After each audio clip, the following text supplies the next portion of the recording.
तुला माहीत असेल तर 25 तारखेला मुंबई महानगरपालिकेच्या अभियंत्याच्या अ गटाची परीक्षा झाली.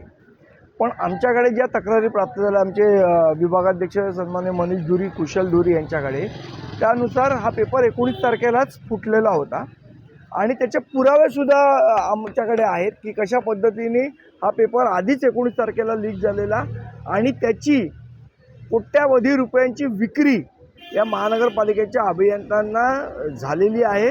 आणि तेच प्रश्न जे अगोदर होते तेच प्रश्न बरोबर त्या परीक्षेत आलेले आहेत.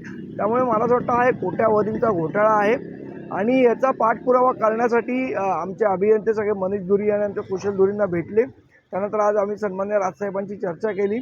लवकरच मुख्यमंत्र्यांची भेट घेऊन या संदर्भातल्या चौकशीची मागणी आम्ही करणार आहोत आणि जे दोषी असतील त्यांच्यावर कडक कारवाई झाली पाहिजे ही आमची मागणी राहील.